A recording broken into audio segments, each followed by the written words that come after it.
Welcome back to another episode of Fill in the Blank podcast. I am the host, Phil Austin.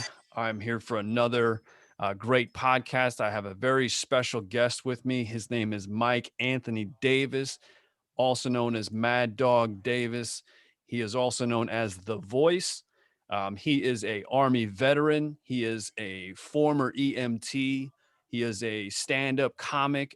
He is the owner-operator of MADDAWG Productions.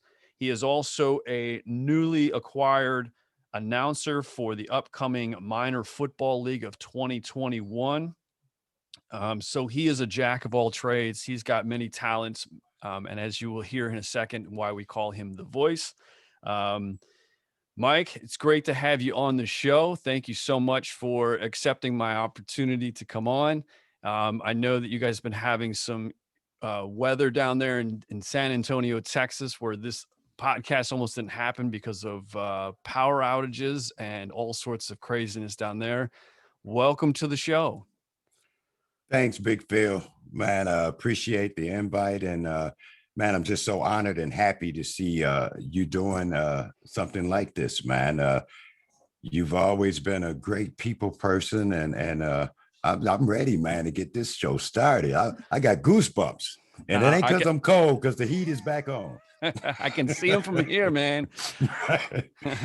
So tell me so you guys were out with a little bit of power. I mean, obviously that kind of weather you're used to, being from the Buffalo, New York area and living in South Central Pennsylvania, but Texas wasn't quite prepared for it. So you survived the great cold snap of 2021. Tell me what was all going down there. Well, it started, Phil, with loss of I'd say the water was the first thing. The pipes froze up. Oh, wow. And I mean, being from Buffalo, it just didn't dawn on me because the temps got down to like 18, 19. And then the one night it went down to 12 degrees. And of course, I'm not thinking, Mike, crack your water line, leave a faucet open. I'm like, man, I'm in Texas. Ain't nothing go, hey, but the next morning, pipes was froze in Texas. Wow. And so that started, and then the power went out. They started doing what they call the rolling power outages. And what they would do is take a certain grid and they'd cut the power off. No warning. Okay. No warning. They don't let you know when it's going off. And they definitely don't let you know when it's coming back on. Oh my goodness. So we were out of power for 2.5 days, out of water for about 2 days. Wow. But being from Buffalo, being military, survivor, just threw some extra blankets on the bed, took buckets of snow and put them in the bathtub. All right. Really? So that way. That's some old-timey stuff right there. Yeah, I used the heat when it melted down, because you didn't even have water to flush your toilets. Is that right? So it was a little, it wasn't rough, but it just brought back the survival check. It's like you never forget, you're gonna make it. Right. And the whole thing was I always looked around, Phil, and I was like, well, me, I ain't gonna complain, because I'm like, it's somebody out there worse than me. True. So True. I'm like, we're gonna make it. We're gonna make it. Good. I'm glad to hear that everybody, you and your wonderful wife are doing well and safe. Got the power back on, so obviously that's why I have the opportunity to do this podcast, which is good. You got the water running. I'm sure everybody's happy about being able to flush toilets and whatnot. So flush toilets and drink coffee, brother. Nice. You did mention that you are a, obviously former military. You were you're a veteran of from the armed forces as you were in the Army. Is that correct? Yes, sir.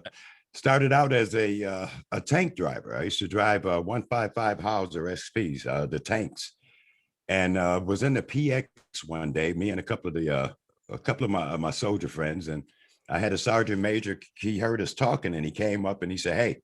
He said, you ever been in radio? And I'm like, we snapped. We were new. And I'm like, no, Sergeant Major. And he said, you got some pipes on you, boy. And he said, would you like to work in the radio? And I said, sure. And he set it up to where he talked to my captain, and they gave me a special duty job over there at KIFH, which was Killeen and Fort Hood radio station. Okay. And I went over, Staff Sergeant Wilbur Packer. He took me under his wings and he started showing me all the ins and outs. Started me with broadcasting, a board shift, and from there it just it flourished and took off. And what era was this that you got started in? That was 1976. 1976. 1976, Phil. So you had some interesting hardware back then, as Oh far as my the goodness. equipments go. You know, it was back to the point where as I got introduced to it, I started doing news. And I would actually take my news off of the Associated Press, the wire, Mm-hmm. the ticker tape. Mm-hmm. We'd pull, and what you would do is you'd read, and you find something interesting. And then you cut that section out, and that became your news story. That's Wow. that's where your news stories came from. Not like today where everything is just it's out there instant, now. Computers. Instant. Yeah. So the ticker tape. So you would take. So I think they should. I remember this from Good Morning Vietnam with Robin Williams. Is that what you're talking about? The AP wire. The wire would come back. Yeah. And that's what the text would be, and that's what that would be your. Okay. And so who was your list? Who was your audience? What was it? Just armed forces, or was it basically the military? Yeah, because it was KIFH was Killeen and Fort Hood radio station. So we would broadcast all throughout Killeen and Fort Hood. Killeen was the city right next to Fort Hood. Okay. So Killeen, Carpers Cove, all the surrounding cities would hear the broadcast. I think we only went maybe like 8 or 9 miles from the base. That's the signal radius was. Okay. You know, back then it was just the old big antennas, the towers, and they only carry so far. But depending on if it was a cloudy day, you might go a little bit farther, and so yeah, that was man, that was ancient times. Boy. Was it AM or FM? AM. Was it AM radio? Just AM. Wow. Yeah. Wow. Just AM. That's AM. Awesome. Yeah, but a clear night, you could go probably pick it up in all sorts of areas. Yeah, you probably could. Awesome. I think we could make it up to like Dallas and Austin to the capital and stuff. So yeah, it was and it's funny because you would start getting calls from the request line from these different areas. So you were like, oh man, we're broadcasting tonight. They can hear us up there. Nice. So it was great. So your involvement with the radio station, did you start to get more recognized because your voice, like you would go to do whatever other duties that you had, or being the tank driver, people would hear your voice and be like, would they freak out for a moment? Oh, well, a lot of them, at first it was like, well, where's Davis going? Where's Davis? And the captain's like, well, Davis is special duty over at the radio station. So now everybody was like, oh man, hey, that's our boy. That's Davis. Big time. He's with Alpha, 1st of the 16th Field Artillery. That's our man. Nice. And so we started, and along with that, I was playing football in the Army. We had the flag football.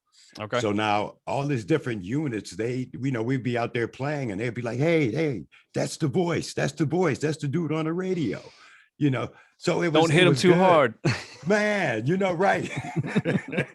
They say, let's give him something to talk about. We'll stop him. But it was fun. It was Phil. It was like a learning stage. It was something new for me. I've always loved radio. As a little child, I used to go out, and I would call it garbage picking, but what it was, like my neighbors who were older in the neighborhood I lived in, if they threw out an old radio or something, they used to sit it out. I would go grab it, and I'd take it in the house, and I try to fix it to see what was wrong or whatever. And I just became fascinated with listening to the announcers and stuff. Absolutely. And I was like, man, and who knew years later, that I would actually, become a radio announcer. Never thought of it. Yeah, you definitely have the gift for gab. There's no qualms about that. I always found it interesting, and I worked in I actually graduated with a radio, TV, film degree from Cal State Fullerton, and I always found it interesting. I loved Hollywood. I loved being in the industry. I just found it it blew my mind that people hearing your voice or seeing something that you're producing, whether it be radio, television, film, whatever it is, have there's millions of people out there that have the opportunity to take entertainment value from that. And to me, that just kind of was the coolest thing ever, that whatever I'm kind of a part of, millions of people, or, even thousands of people may hear or see. And I get to be a part of that. And that just was really, really cool to me. So you definitely have kind of are continuing that legacy with some things that you're going to be doing. And we're going to get to that here in a second. But you did meet your wife in the Army as well. Talk about how that happened, how the love at first sight fell into your lap Bill, there. that was everybody tells me it's an Oprah story because it was in 1978. We were stationed at Fort Gordon, Georgia, and I was in what they would call like a co-ed barracks. They had the females on one end and the males were on the other end. Mm-hmm. So at night, we would have to walk guard duty around the barracks. And this particular night, I had guard duty, and I was walking guard duty with Cheryl Handy, and she was an E1. I think I was a Spec 4 then. Okay. So I had more rank, and I was like, okay. So we started walking guard duty, and we started singing Motown songs, because Nice. all we had was a baseball bat. You just walking the perimeter. Basically, you're just out there to make sure nobody was sneaking in and out of the barracks and stuff like this. Right. And we walked around guard duty. We had like this 2 hours, and then you were off for like 2. And after the second time, man, it was just like me and this girl, we just like hit it off. She was from Philly, I was from Buffalo, and it was just something about her. And I always told her, I said, I gave her the nickname Boom Boom. Because I said, girl, when I first met you, my heart went boom, boom for the first time. And Phil, our life is so strange, but we got together then. We were dating. She was in signal school, teletype communications. Okay. After school, they sent her to Panama, and they sent me to Germany. That's so now quite we a distance. two different places. Yeah. She got to Panama. Yeah, got to Panama. Found out that she was pregnant with our oldest son. So automatically, I was in Germany, and I'm like, well, I've been in longer. Why don't you get out and come stay with me? Get out the Army, and we'll get housing and everything. So that was all fine. That's what we were going to do. But it just wasn't that time. It wasn't the right time because she was raised by a single parent, her mom, and very religious. They were Catholic religion. Sure. And her mom just kept getting on her. She said, look, you got in, you didn't got pregnant, you didn't mess yourself up. Now you're talking about getting out of the Army. So she decided to stay in. Okay. But by her staying in, she had to go back to Panama. So that separated us. Right. So she never came to Germany. So I got out of the military, and she was like, well, why don't you come to Panama? And this is young and dumb, but my pride, it was my pride. It was like, well, no, you couldn't come to Germany. So why should I go to Panama? Yeah. I'm like, no, I didn't gave up my career. And then to make a long story short, so I got out, went back to Buffalo. She stayed in, her and Mikey. And eventually she met another guy. Because of the separation, we were apart. Okay. And I had met somebody else, and I got married. She got married. I got divorced. She, I think, remarried. She got divorced and remarried. But 27 years later, my son, our son, Mikey, was in Iraq. And I used to communicate with him through Skype. Right. And a week had went by, and I hadn't heard from him. Now, granted, I hadn't talked to Cheryl since 1983. And the reason being is because I respected her. She was married. I did not want to come in between, her relationship. I didn't want to cause no problems. Sure. And I had a dream that I called my son's unit because I couldn't reach him. And I'm like, I need to speak to Mike. And the guy got on the phone. He said, this is Officer so-and-so. He said, I'm sorry to inform you, but your son was killed last night. And it was like, I was dreaming. I'm like, no, let me speak to somebody else. And he said, there's nobody else to speak to. So it's like I woke straight up. I just woke up, and I was like, okay. And I said, okay. I said, oh, Lord, I ain't claiming this. I'm not claiming this. Yeah. So my mom, I talked to my mom. I told her, and she said, call Cheryl. And I'm like, Mom, I haven't talked to Cheryl since 1983. I said, out of respect, I wasn't, She said, call her and ask her if she's heard from Mikey. I said, I don't even have her phone number. Well, my mom said, well, I got it. I said, what you mean you got her number? She said, what you mean what I mean I got her number? She said, me and Cheryl been in touch since day one. Wow. Which they had. They pictures, anything. They stayed in touch. Moms always know what's up. Right. So she would write her. So she gave me her number. I called, and some girl answered the phone. And I was like, okay, I don't know who this is. I don't want to leave a message. I said, well, I'll try her back later. She said, well, she's in the shower. I said, I'll call back. So Cheryl got out of the shower, and she said, the girl was my daughter-in-law. It was Mikey's wife, Oh my goodness. who had came from Wow. Germany, and Cheryl was driving her up to New York City, to Jamaica, New York, to her mom's house, because Okay. Mike was in Iraq, she was in Germany. So she came from Germany to go back home, with her mom until he got out of Iraq. So long story short, she did call back, and I started talking to her. And she said, well, Jada's birthday is next week, and Mike's in Iraq. It'd be nice if you could be here. And I said, look, I'm coming. I said, that's my granddaughter. I'm coming. Sure. Phil, Absolutely. I went to Baltimore. That's where Cheryl was living. I went to Okay. Baltimore, and she picked me up from the airport. And when I seen her, man, it was just like I had Boom, seen her boom. years ago. Right. Right. And I was like, oh, and I hugged her, and I'm like, all right. And we went out to dinner, we talked. And to make a long story short, I told her that Sunday came after we went up to New York, and I said, how much time do you need? She said, for what?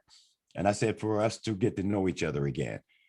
I said, because you ain't getting away from me again. I said, the Attaboy. military separated us the Sure. first time. So she said, well, I don't know, a year. I said, all right, you got 2 bedrooms. I'm going to rent that bedroom from you. I ain't going nowhere. So she took me to the airport. I cashed in my plane ticket, and I went to the bank. I gave her like 2 months rent. I said, here, I am not going nowhere. I'm going to be right here until that year is up. Wow. And do you know, after the first month, she started making preparations for the wedding, which that was 2004. And we got married in 2005. And it's now what, 16? This is the 17. This will be 17 years that we have Wow. been back together, man. That's an And it's amazing like we story. never missed a beat. Yeah. So your son was in what do I say? Iraq too, but he was in Iraq, the Kuwait. Yeah. Yeah. okay. Not Desert Mikey, Storm. He was in the more recent Iraq. right. The last, yeah, he just retired 2 years ago, 20 years. Okay. Yep. So, Wow. and he was the best man at the wedding, and my granddaughters was the flower girls. Oh, that's awesome. So it was yeah, So crazy. your family actually kind of has a legacy in military service. Is that correct? Your Yes. dad is a World War II veteran. Is that Yes, correct? sir. Yes. Yeah. Can you tell me a little bit about that? Well, dad was he was a paratrooper, and he had got shot down and rescued, but you would never be able to tell. You would have never known it. And he was just dad was the type that it's nothing that you can't do, and you keep doing and keep doing, and things will work out for you.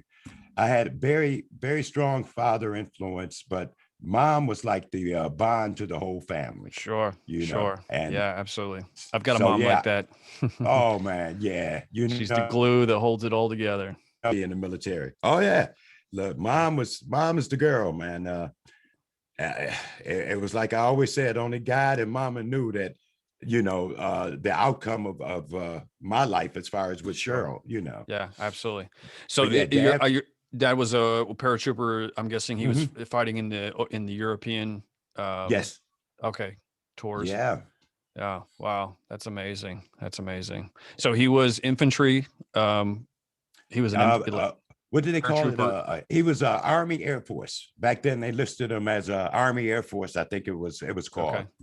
Yeah, Wow. and yeah, so and, it kind of hurts now, because I wish I had researched a lot earlier in life, like his unit and what he did, because he never really just basically sat down and talked to you, about what he went through. Right. And I Right. noticed that about a lot of veterans that have taken part in war or any, situations like that, they're kind of like sheltered when it comes to talking about, what they had to go through, almost like us in EMS. Yeah. With some of the Yeah. calls and stuff that we go through, it's like, Right. Yeah. you touch bases on it, but then you let it go. Well, it You know. brings up a lot of emotions, and a lot Yes. of and especially that generation. Yeah. And it's you didn't really talk about things. It's like you went No. through it, you Mm-mm. did it.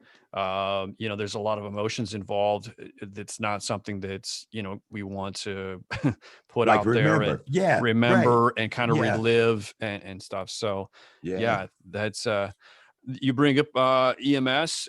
Mike is a former, maybe still current. Are you still current EMT? Do you still have your license? No, I let them expire, Phil. After 23 years total, from being on the ambulance to being on the medic unit to working in the emergency department. Yes. I decided it was time to let it go. I mean, my heart didn't want to, but my mind and body said, it's time to take a break, because it's like I try to tell a lot of people in EMS. EMS is for it's not for everybody. Correct. You got to have a heart, you got to have knowledge, you got to stay educated, because this thing's changing every day, every Hmm. day. And you want to be there to help people the best you can. So you got to stay educated. You got to stay educated. Yeah. After 23 years, I've seen so much. Yeah. Everybody say, "Oh, well, you'd have seen it all." Nah, I'll never in life say I've seen it all, because I Right. haven't. Right. But I've seen a lot. We were able to outlaw my career, make a difference in some people's lives, Yeah. and some we did all we could do, but it was just it was not meant for us to save them. Yeah. So, and a lot of people don't realize that you don't never forget. You live with that. I Yes. could look back and it's so many different situations, Sure. but I'm just grateful for the situations that we could sit back and say, well, you know what, we did the best we could, so we got to let it go, and that's what got me through that. It was the fact of you know me, I was always smiling and laughing and joking, Absolutely. and everybody's like, man, why you always laughing? I said, but look, you got to realize what we do. We take care Hmm. of people sicker than us every day. We Hmm. see them worse than us every day. I said, I have no complaints, because there's Right. always somebody out there worse than me. So the little stuff I want to complain about, all I got to do is just have a flashback of my job. Is like, oh, I'm good. I'm good. I can make it. Yeah. Yeah. Yeah. Absolutely. So what got you started in the EMS? How did you come out of the army and then roll right into that, or was No, there? came out and funny story. I came out and went to the local radio station in Buffalo, New York, one of them, and I went to apply for a job. But I said, well, I did in the military. And I get there and I'm thinking, oh, okay. And I get there and the guy said, well, you don't have any experience on the outside. I said, what do you mean experience on the outside? He said, well, you did that in the military. He said, but it's a different world out here. Hmm. I'm like, but the military is more stricter than out here. Right. So, I mean, it's certain things we can't say, it's certain things we can't do. I said, but then out here now, all of a sudden, it's a whole different world. Right. So I went to what they call advanced training, ATC, Advanced Training Center. And I took a 4-month course in radio broadcasting to get my FCC permit. Back then, it was Okay. the FCC permits. Yeah. And I got that, and I got a job at a radio station. I started copywriting. I was writing commercials. And from copywriting, they were like, "Oh my God, dude, you got some pipes." And Yeah. so then I started doing the commercials. I Being was the talent. actually, Hmm. yeah, I was. Yeah. Then I started engineering, and then Hmm. the next thing I know, it's like, "Well, we got a show coming. Do you want to MC?" "Oh, sure." So then I'm like, "Okay, wait a minute. You hired me as a copywriter. You're paying me as a copywriter, but man, I'm doing 4 and 5 jobs." And I'm like, come on. So I enjoy doing it. And God, I started a lot of people out with in business. Patrick Freeman, a great friend of mine who now owns the Rochester Chargers of the Minor Football League, which we'll Okay. touch on. But Yep. I met him at the radio station. He was doing a show called The Message, and he was interested in doing sports talk. Mm. So he had never interviewed anybody, and Patrick was kind of laid back and shy. So we went out to the Buffalo Bills locker room, and I was like, okay, well, this is great, man. Let's get the Bills in. And he's like, oh, we won't get in there. And so we got in, and I did an interview. We did an interview with Bruce Smith. Oh I did an yeah. interview with Jim Kelly. Oh wow. And then this was right when the media was ragging Thurman Thomas because he had left his helmet on the bench, and they wrote him about it. And Hmm. so Thurman was not giving interviews to any media, but we got one. Because Nice. I went up and I say, Thurman, my name is Mike Anthony. We're from WUFO Radio, Black owned and operated, the only station. And I got a lot of kids that's looking up to you. I said, they admire you, and can we give them something positive? And he looked, he said, what station? And I said, 1080 AM, WUFO. And he looked, he's like, come on. And that was the first interview Pat had did with Bruce and Thurman and Jim and Andre. And Yeah. that started him off. Now, this is 2021. Yeah. Pat has been covering the Buffalo Bills for the last 27 years. Wow. 27. He's been to the last 26 Super Bowls. And you had never been involved with sports radio at that time, correct? You were doing Never. basically music state, top 40 kind Yeah, of thing. Yeah. commercials. And Commercials. Yeah. I was teaching the sales reps how to sell because they would come to me and say, oh, I need a commercial for this barbershop. I'm like, okay, well, give me something different. What's different from this barbershop and that one? Well, Right. what do you mean? And it's like, oh my God, dude, what time do they open? Okay. How many chairs do they have? What services do they offer? So I was basically teaching the sales reps, on how to get the information for the commercial. But at the same time, I was doing a commercial because I told them just who, what, where, when, why, how. That's your commercial, That's it. you know. Put it So in the can. yeah, never start. But sports never thought about it. Nope. Right. Right. So you met this gentleman back at this older radio station, and he's now still involved with the Buffalo Oh, Bills organization or affiliated. he still covers the Buffalo Bills. He covers the Bills.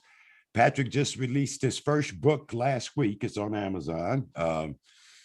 It's called the Message. I got it written down somewhere, but he just released that. Oh my God.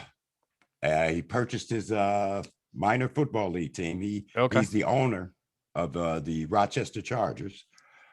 And he has just been growing ever since. He's been growing. Nice. So I want to transition real quick. We'll step back to that here in just a moment, talking about the minor football league, which I think is an amazing accomplishment for you and for just the teams in general. But I gotta talk stand-up comedy. I think that's where we found our groove. We, of course, Oh Mike and man. I met in the emergency department, like he was discussing a minute ago. We're both techs in the local hospital's emergency department. And I think Mike and I kind of clicked right away. But your stand-up comedy, you did a lot of openings. You were like an MC opener for a lot of gigs. How did you get involved with the stand-up? But before I say that, and I said this on my last podcast, and I'm going to probably keep saying it probably on every podcast.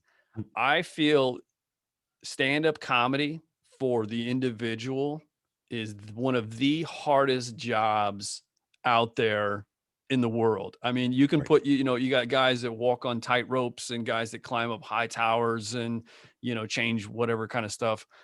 That's chicken stuff. I mean, if the stand-up comedy is, and I feel is, to put yourself out there is one of the toughest jobs and it really takes a special kind of person to really be successful at it. So talk me through how you got involved with stand-up comedy.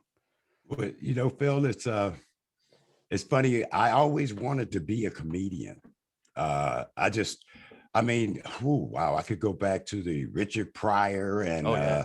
Oh and yeah. Bernie Mac and all of those great guys and George Carlin and being able to make someone laugh.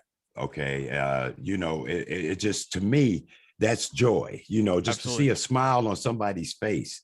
So I used to love to see that, and I always wanted to be a comedian, but a lot of guys used to tell me, well, Mike, all you do, you write down this, you write that down, and then you bring it. But I could write it down, but then when I go to say it, to me, it was like, well, that ain't funny. That ain't funny. It don't, it doesn't have that Not punch, working. Yeah. Yeah. Yeah. So I said, you know what? Well, let me do what I do best. and that's get the audience going. And let me introduce these comedians who are great at this. Right. And I started out by just being an MC. Yeah. But I was a different type of MC. A lot of MCs will come out and they'll be like, "Hi, welcome to the event. Our comedians tonight is, for example, Earl David Reed, Yeah. and here's Earl David Reed, and that's it." Yeah. And I'm like, "Oh my gosh!" I'm like, "You." The audience is just sitting there and they're like, "Okay, here's Earl. Now we got to wait on Earl to come and get us warmed up." So a Hmm. lot of times I come out and I'm like, "Hey, how's everybody doing?" And I'm like, "Oh, hell no." And I tell them just like I'd be right on stage, like, "Oh, hell no. Y'all better sound better than that. What's going? How y'all doing?" And I yelled, "Ah, we're good, you know." So it's like, all right, let's get them pumped up. And the comedians, it made it so much easier for them, their entrance. Because Yeah. now the audience is like, "Oh, okay, you know," and they're ready. And I found out that it was just it was fun, and I love it. It was like, okay, I like to get these people ready. I like to get them going. You know, I'd mess with them and you know, look at them and like, "Well, what are you doing down there? What you doing? What you doing? Let's go." You know, come on up on stage. So did you And make a connection with someone? I'm obviously getting an MC gig is, not the easiest thing. There's not a website that you can go to and apply to be an MC, or you know anything like what? that. We kind of created it. The very first place in Pennsylvania was Carey's Green. It was the Okay. old Red Lion Country Club. Oh, And wow. a great friend of mine, David Briggs, he owned it. And Dave used to do catering and he used to have events there. He did stuff for like Harley Davidson and everything. They have special events. It was a banquet hall. And we said, you know what? Let's start doing comedy. And so we brought, I think Earl David Reed was the first comedian. And he's pretty big And in the South Central Pennsylvania area. I mean, yes, he's gone national. I know that, but yeah, he started in like the York, Pennsylvania he's, area. yes. And his whole style was different. And that's what to me made him special. It's like he stood out because of his style. So I started there, you know, doing it, and then next thing I know, we had more comics coming in, more comics coming in. We kept it going. I went to well, back when I first started, it was called the Hmm. Strand, right downtown, Right. and they were doing this comedy thing every, I think, 2 weeks. They had a comedy show, and they were trying. Phil, me and the wife went to a couple of shows, and it was like maybe 15 people in this whole big auditorium. And I'm looking, I'm like, you got to be kidding me. I was this Mm. dude got a beautiful auditorium, beautiful stage, and why you only have 15 people? Tickets were like $10. And I'm like, no. So the general manager, Todd Fogdahl, that runs the Strand, which is the Appel now. But I walked in the back doing the one show, and I said, you know what? I said, man, I could book this place for you. I could get you some people in here. And he's like, what do you mean? I said, if you give me a chance, I said, I won't even charge you nothing. Let me show you what I could do. Right. And he's like, are you? I said, yeah. I said, your MCs, I'm not taking anything away from them. I said, but they're too bland. They just come out and say, hi, welcome to the Strand. And your comedians tonight is Jimmy Jam and Jerry Joe. And here's Jimmy Jam. And that's it. Hmm. I said, Hmm. no. So the next show, he said, well, I don't mind if you want. I said, yeah. I came out and I think I started advertising and using Facebook and everything. Hey, I'm on stage down here. I'm emceeing for, and I started putting the word out, you know, and I'm doing little short videos saying, hey, you want comedy? You want to laugh? You know, come on out, you know. Phil, when I left there 2 years ago, I left. We had a sold out crowd. That's the first time they ever had a sold out comedy crowd. That was the Earl David Reed show. A lot of people from the hospital, a lot of people from the area. Everybody was there. I mean, the place was packed. I still get goosebumps. I'm looking at pictures. I still look at pictures now from that night. And it was just amazing. And Todd Bogdahl got up on stage before the show started. And he said, Mike, I want to introduce you tonight. And I'm like, dude, come on, I'm the MC, man. And he's like, no. He said, you told me that you was gonna book this place out when we only had 15 people here. He said, and I'll be doggone if you did not do it. He said, every week we had a show, there were more people, more people, more people. He said, our numbers kept growing. And he said, and I just want to show my appreciation. That's And it awesome. was like a nonprofit for me because there was no pay involved. But it wasn't about the pay, Phil. It was About the about love. that.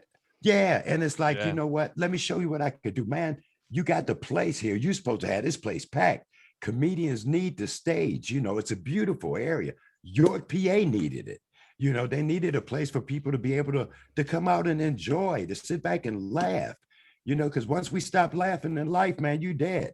You know, it's Right. nothing going on. Yeah. You know, That's and awesome. that got started and it's been going on. They trying to get me to do it down here. I said no, I got too much going on, but I know it's going to happen. Yeah. It's Oh, going that's to happen. awesome. That's so awesome. So you've got some potential gigs lined up down there as well. Yeah, I got a place. The gentleman owns a nice place, and he's like, because he went out on Facebook and looking at following Mad Voice, and he's like, "Oh my God, Jude, you're a celebrity." I said, "No, I'm not a celebrity.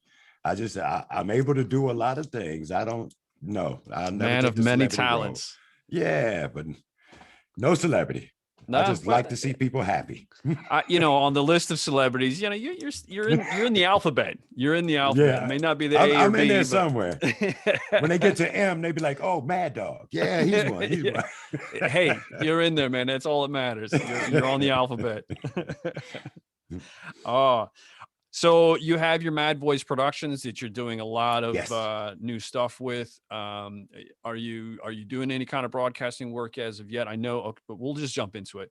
Mhm. The Minor Football League, which is it related with the NFL? Is there an affiliation there, or is it separate altogether? Are they working together?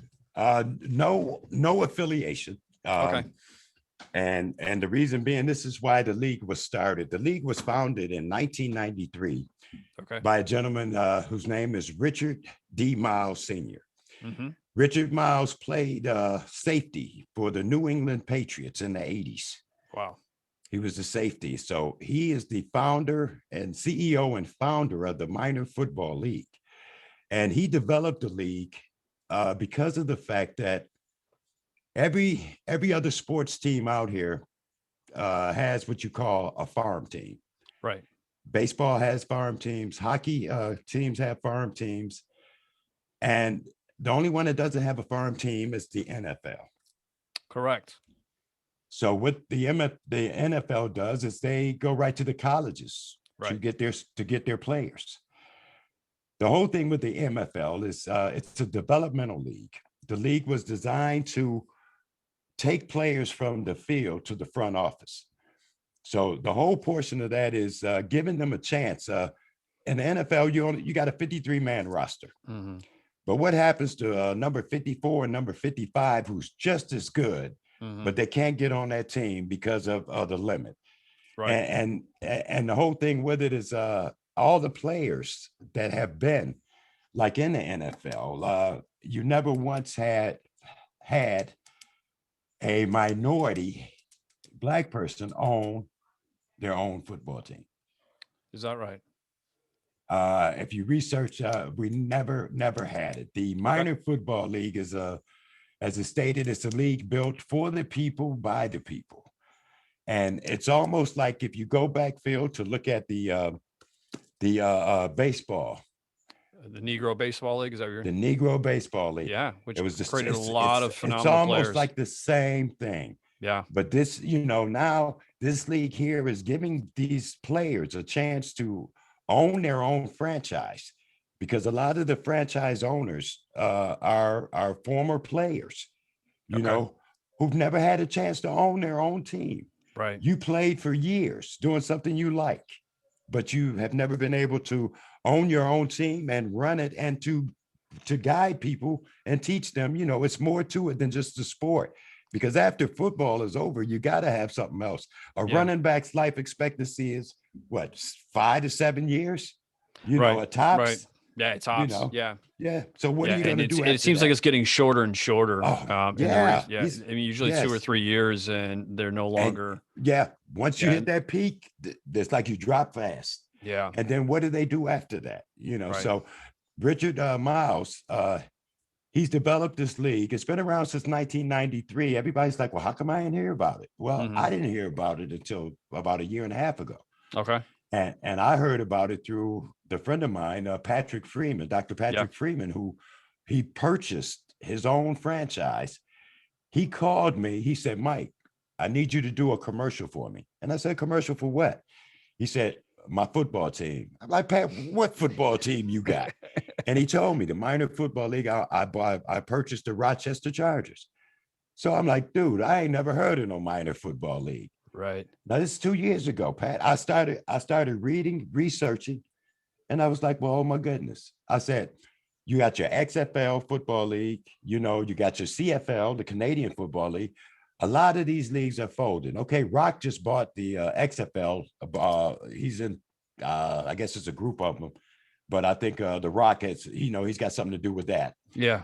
Yeah. There's But a few these celebrities. I leagues think have, Will Ferrell is involved with that. yeah, A couple other celebrities. Yeah. but a lot of these leagues have, they've changed hands so many times and they're not moving anywhere. The Mm-hmm. minor football league has been around since 1993. Phil, they have 32 team franchise, Wow. 16 teams here in the United States, and we have 16 teams in Africa.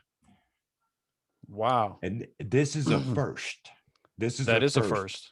Yeah. They're gonna, depending on with the COVID and everything, and they follow the protocols and they're waiting to make sure that everything is safe because this is basically a fan-based league. It's no big money being paid out or anything. So what they're looking to do is they're looking to have the first World Bowl championship in 2021. That'd be the winner of the 16 teams here in the U.S. Mm-hmm. will play the winner of the 16 teams in Africa for the World Bowl championship. First time ever in history. Never had it.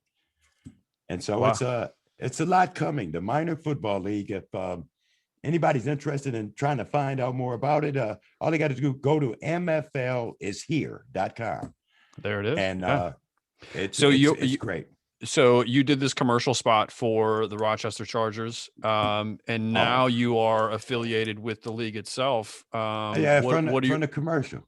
They heard the owner heard my voice. I'm sorry, but Pat sit up there and I did a commercial for him, and like I say, me and Pat go back to the '80s with the radio, so. Mm-hmm.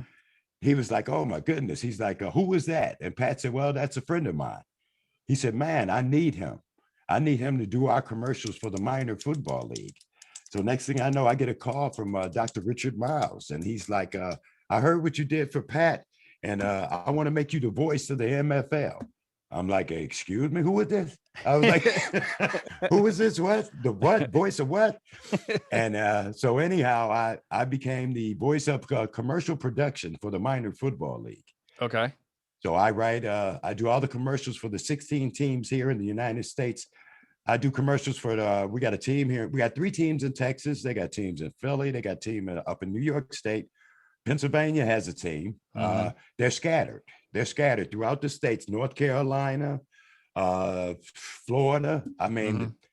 It's 16 teams scattered. So I do all the commercials. I do a lot of the commercials for them, just about all of them. So is there an opportunity are you interested in doing more broadcast with that? I mean, are they going to have that as an option with, doing live broadcast for the live games? Broadcast games? Yeah. I've had a couple of the team owners have asked me, especially here in Texas, David Glasgow, our team down here in San Antonio is the San Antonio, Texas Steelers.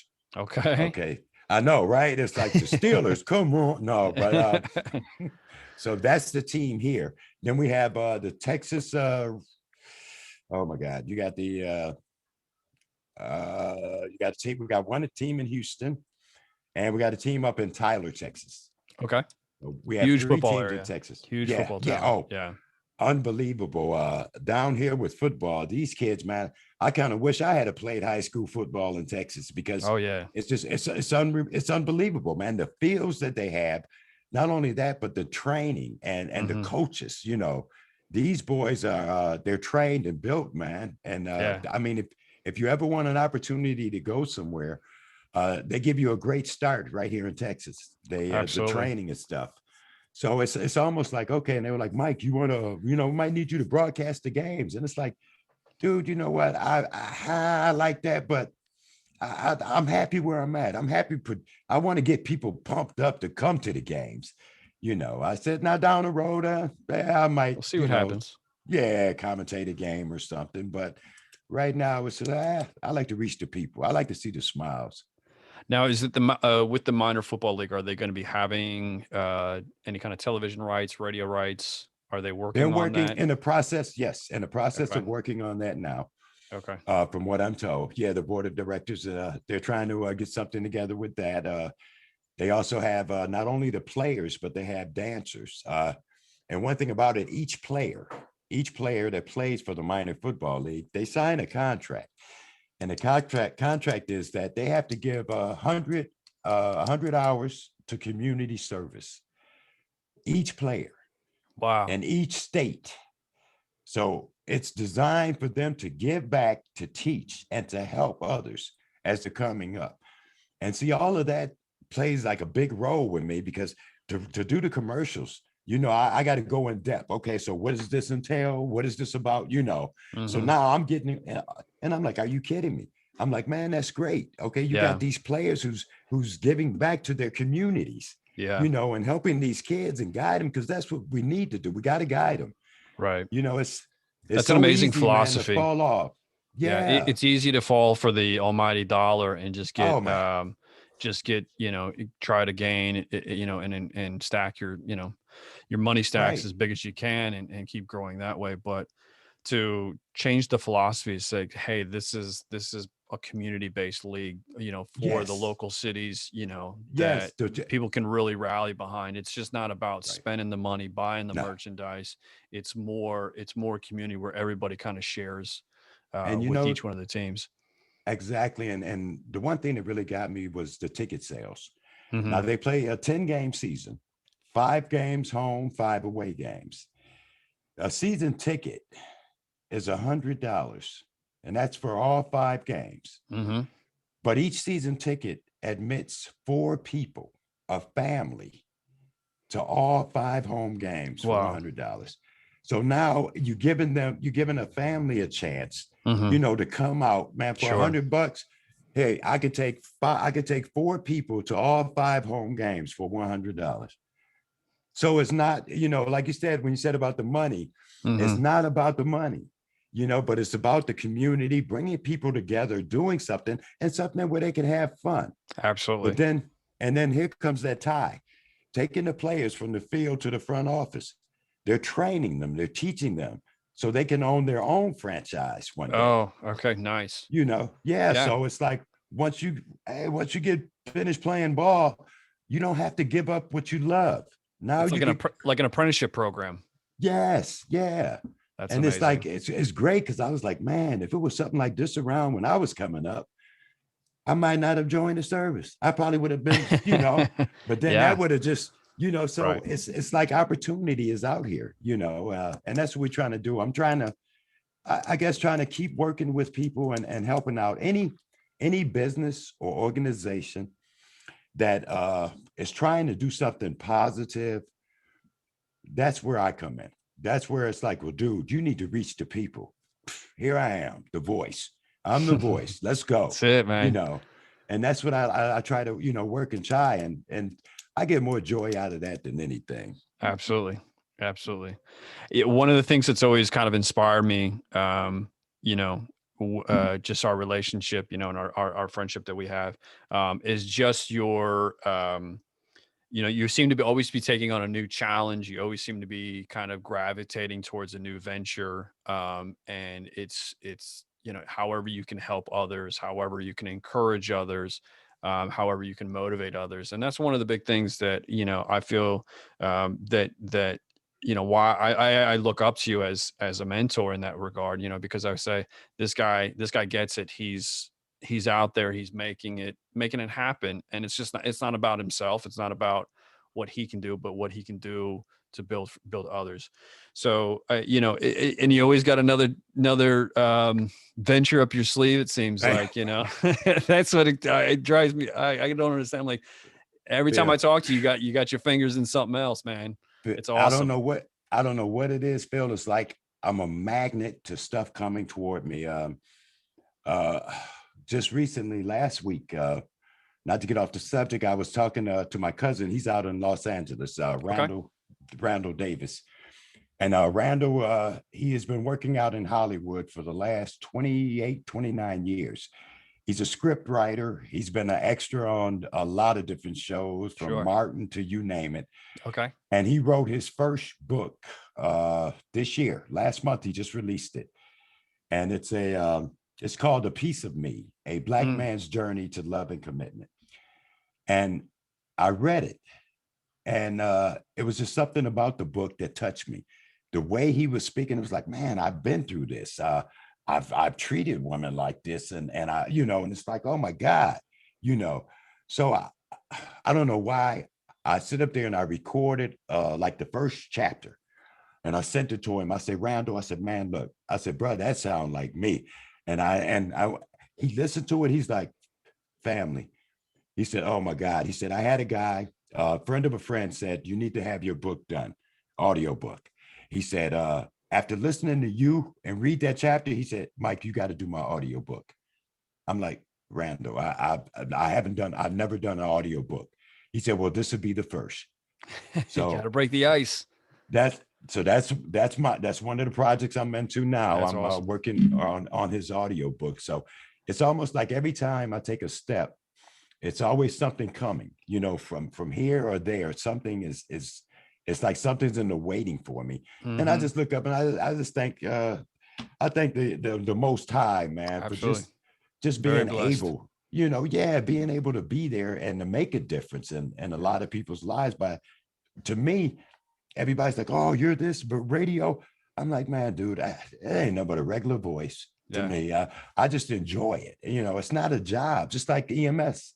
Yeah. When we worked in the hospital, man, we do what we had to do. We laughed, but I could see in your eyes how you cared about what you were doing. You were so passionate, and you taught me a lot because you was in the emergency department before I got in there. I was out on the streets, Yeah. and you taught me a lot. And it's just like I felt right. It was just like, oh, that's my brother Phil, Yeah. man. Yeah. We But really hit a we connection. clicked. Yeah. Yeah, we clicked right off. But Yeah. it's a lot coming. It's like every day something new is coming. It's Yeah. You never know. So that's going to be, it sounds like you've got a new venture with that coming up where you're going to be doing an audio book. Or Yeah, is that, I'm gonna try. I'm gonna try. that's right. Hey, that's all you can do, man. And if it I'm gonna doesn't work try. out, maybe you and, gosh, what's his name? The guy, the voice of Darth Vader, Earl Oh, Jones. Earl Jones. Yeah, Yeah. yeah, yeah, Yeah. Yeah. yeah, Yeah. Yeah. You and him, man, you yeah. guys could Oh read man. poetry to each other and you'd sell 100 million copies. I'm telling you what. And that's why I said, you know what, it'd be funny, but if I could write jokes or something, then I feel I'd be missing out on doing everything else that I I run into. It's like if I started doing let me see, let me write a joke. And but to me, I don't have to write. I could just come out, like I said, on stage just to get people going. Yeah. And it's like my personality and then people. It's just like, if I can get you smiling, that's my job. Because now I Absolutely. get the comedian to go ahead and make you laugh. I just want to get you to smile, you That's it, know. man. Well, there's a million ways to skin a cat. There in this country, especially in America, there's so many different ways and so many different categories that you can make a buck, and you can be in an industry that where you can make money. But if Yeah. you're truly doing what you love, and it took me a while before I found the healthcare industry, which I never would have thought in a million years that I would ever be in healthcare until I finally landed in healthcare.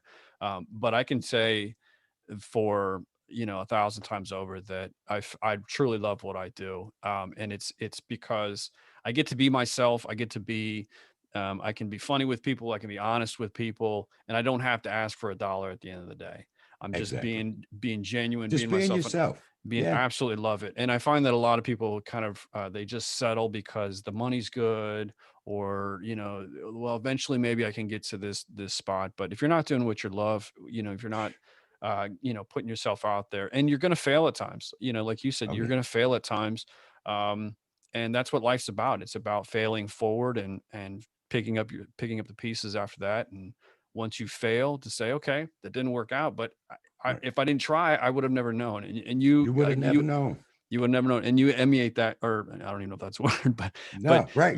but your life is a pure example of that. You've done Uh, army radio, you've done EMT work, you've been stand-up comedy work, you've done, now you're gravitating into this minor league football yeah. audiobook. I mean, you keep trying stuff. And I think a lot of people are so scared to, I mean, even Ooh. coming on this podcast, or doing a podcast, people Mhm. are worried about what people are going to think or what people are going to say. And I find you just got to put yourself out there. And if it hits, hits the mark, then you're doing something Then right. you're And if doing it. not, move on to something else. Move on to But something but else. but see, that's the whole thing too, Phil. Uh, my vision in life is that there's nothing I can't do. And I'm gonna try everything that comes across. If it's like if it's that time, I'm gonna try it because I always say that everything is positive in life. Hmm. If you try something and it doesn't work, okay, it's not a negative, it's a positive because you tried it this way, it didn't work. So now you know that it won't work that way. So now you try it a different way. So you're learning. Right. You're learning. You Right. can't look at it and say, oh, that didn't work that way. I'm done with it. No, you know it doesn't work that way. So now, hey, okay, well, it don't work that way. Let me do it this way. So Yeah. you figure out, Yeah. you keep going. But I take negatives and I turn them into positives. That's what I do. I say, if it don't work, then guess what? Ooh, I learned something. It don't work that way. Okay. Not So gonna be now, that way. okay. Yeah. So now it's like, okay, well, I'm glad I learned something. Right. It don't work that way. Let's try it this way. Yeah. So And I recorded this in in one of my previous podcasts about, and I was that person, when things got tough for me, I just quit. And yeah, it wasn't until, and I know you like to throw jokes at me about the marathon running, which I love. man. Um, but it really Yeah. was the marathon running that got me, over that quitting mentality of, Mm-hmm. that built the mental toughness for me to say, hey, look, you're trying, and your body may be failing, but you're trying, and eventually you're going to accomplish your goal. Yes. And Yeah. that's really what it took for me to kind of get this mindset. Like you just said, I can now do anything that I Anything. put my mind to, because if it doesn't work, then okay, just trying to change lanes real quick and then give it another go.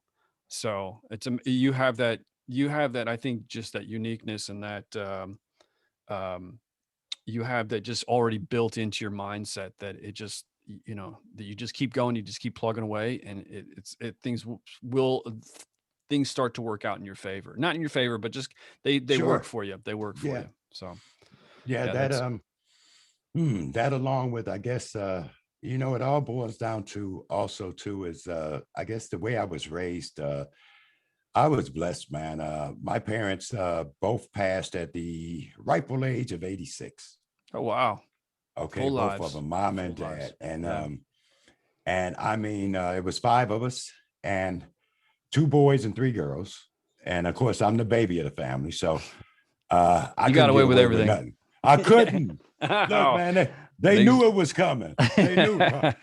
Hey, even in the grammar school, now we were stair-stepped like. So my sister, matter of fact, we're the same age now. My sister, closest to me, we're both 64. I just Mhm. turned 64 February 5th. Now, April 2nd, she'll turn 65. We're like 11 months apart, when we were born. I think some people call them Irish twins or whatever, you know. Black Irish So twins. yeah, yeah. So it's funny because we catch each other. So like in school, she's in sixth grade, Yeah, I'm in fifth grade. But every teacher in school knew me because all of our, my sisters and brothers that were ahead of me. sure. So I couldn't do nothing. Oh, I know your parents there might keep on acting up. And it's like, because I was a comedian in school. Yeah. Oh, I'd sit there and I had to be the one to get attention Oh yeah. until they called home a couple of times. And then it was like, oh, all right, All I right. get in there and sit like this now. Yeah. But no, you're right, though. I guess it all started back then with being raised in the faith. Yes, sir. I've always had faith, and I'm a firm believer. Like I said, with the job I did, and you also with the, I'm sure you've seen it in the emergency department. Mhm. Life is people don't realize, but our bodies aren't made out of nothing as far Right. as material wise. They're nothing. It could be your breath could be taken away from you just like that. Yep. And I think the whole thing is from working in EMS and seeing so many people that passed on and just from age or whatever, trauma, whatever. And then coming right back the next day and being in there and being raised. I'm always a firm believer that your life is already planned out for you. You got to live your life and keep going every day like it's your last day because you Mhm. just don't know, number one. Mhm. And everybody, you're always happy. I'm going to be happy. I say if the mighty provider opened my eyes every morning, I could deal with anything. Yep. I could deal with anything. And I said, and if he don't open them, I'm in heaven. So I'm gonna win either way it go. So that's the way I look at life. I'm never gonna be a loser. Not at this stage of the game. You know, so and that's just it. We know we're gonna leave here one day. But what are you gonna sit there and worry about it? No. You Right. get out there, you do what you want to do, you try things, and you keep Mhm. going. That's You it. got to keep going. You can't just give up. Oh well, I'm 60. I'm gonna be dying soon, man. I plan on being here till, oh God, who knows how old. I told the wife, don't bury me. I want to be stuffed in the corner. I'm gonna be a coat rack. Hang your coat on me, but you're gonna see me for a long time. I'm not You going know, anywhere. I ain't going nowhere. Yeah, and we'll have to put a little recording box in your coat Yeah. pocket. Yeah, hit the button every now and then. Yeah, you can But hear the yeah, voice, know that it's there. yeah. Well, But I think no, that's something great to close on, Mike. I greatly appreciate you coming on my podcast and sharing your past and just your philosophies and your faith with us as well. I know that I definitely enjoyed it, and I'm very grateful to have you on here. Um, Once again, Mike Anthony Davis. He is the voice. Look for him in the minor football league, announcing and commercializing. He is also owned and operator of the MADDAWG Productions. And it sounds like he's got some more tricks up his sleeve, so look out for him in the near future. But I appreciate everybody joining this podcast. I thank you for listening for Fill in the Blank podcast. You can drop me a line at fillintheblankpodcast@gmail.com. You can also find me at Twitter at Phil Austin.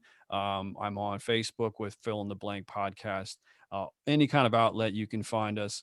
And Mike is out there as well. So if you want to hear more of the voice, just drop him a line. I know he is obviously got the gift for gab, and he loves to talk and loves to talk with new people and just conversate with anything and anybody. And he's a great treasure for us to have. So I appreciate Mike coming on. Thank you again for listening, and we have more coming up here in the future with more great podcasts. So thanks so much for listening.